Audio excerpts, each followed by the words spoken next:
Hi, I'm Andoer Motorised and welcome to the back office show. On tour, of course. I'm still in Detroit and you can see my lovely brown sofa of brownness. Now I want to show you this amazing thing I managed to buy with your help from Amazon, with my Amazon dollars that I've accrued in the account. And I've spent it on more gadgets just to show you, because I really didn't have much of a use for this, apart from I'd seen it in a camera shop, because I'd recently buying some camera equipment here in the US as part of work, and I saw this on the shelf and it was $99 and I was like, that's bloody expensive, but I really like it. So what did I do? Went on Amazon, of course, and found a cheap one for, I think it was about $30 thereabouts.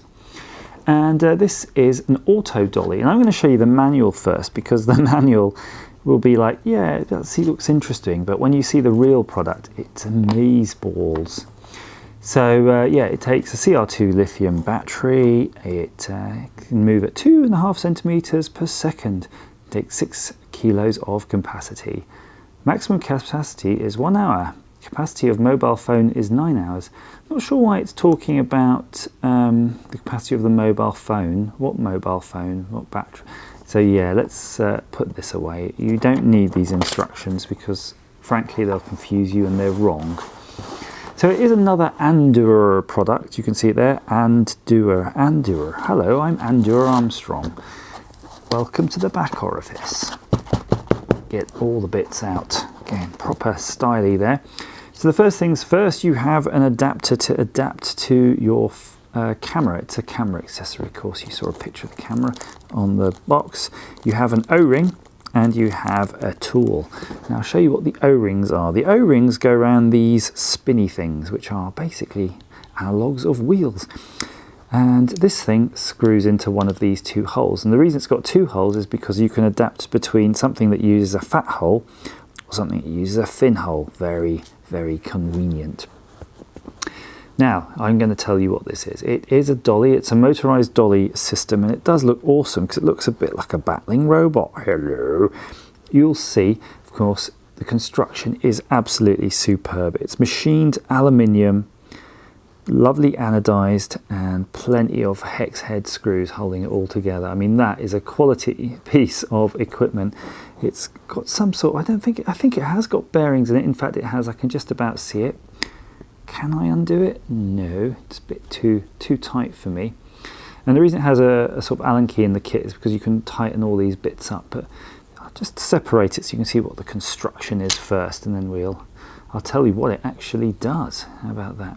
In fact, I've just realised that I shouldn't have done that, but I'll show you what it does. Right, so it's lots of pieces. You can see there's 2 main sort of crossbar bits, and then a bracket that holds those together, and then your bearing wheel races, and you can see it wheels around like a dolly. And then you've got something here which looks like a sort of crazy torch, but if you listen, I'll hold it up to my mic. Yes, it's got a motor in it. It's like a torch with a motor. You push the button on the end and it spins around.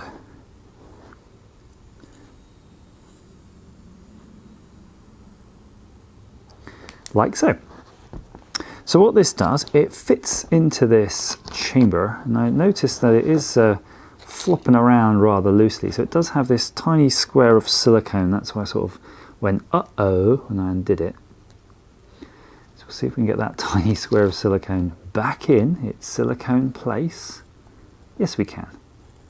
That works really well, actually. It's crazy. That tiny bit of silicone really firms that up. And what you can do is you can pop that on there, and then pop your camera on it using your various brackets, and push the button, and then do your fancy dolly shot. And that's the difference, you see, because you normally have those sorts of panning type shots, but you don't have that sort of sideways tracking shot, and the sideways tracking shot is what makes your video look good. So this is the tripod thing mount we had from one of our earlier videos, probably the last video. If you're watching this chronologically, of course. And you can actually fit this on using these specialist tools. And there you've got a lovely big mount to mount your camera. That you can of course mount your camera directly if you so wish. So there are a couple of tricks you can do with this. You can just do the normal basic rolling around like a sort of robot, or put these on like that. It doesn't work so good here on a sort of sofa, but what that should do is spin around in a circle. Let's try doing it that way, shall we? There you go. So you can adjust all these little legs to sort of do various kinds of tracking shot and change the diameter of its circle. Robotic. So it is a gorgeous little toy, isn't it? Gorgeous little toy. So yeah, if you are interested in playing with your camera and your photography, perhaps you'll consider one of these. I think there's certainly dearer ways of achieving the same effect, but I would try this first. I'm not quite sure really, until I really try and anger how well all this works with the weight of an actual camera on it, but I'll probably do a few test videos now. In fact, let's do that. So you can see me now running a sort of plain old dolly tracking thing, just moving along, and there's me looking very, very serious, of course. And then how about a little spinny one? How about a spinny one? Yes, that was wonderfully, wonderfully spinny and exciting. So there, that's your little Andoer Motorised Dolly effect thingy that looks like a crazy robot. I hope that's something that is of use to you. But yeah, please feel free to comment down below. Let me know what you think. Like, share and subscribe. And if you want to buy me a coffee, head over to Patreon in the link and say, there you go, here's a coffee now. Bugger off, Andrew. As ever, thank you for watching.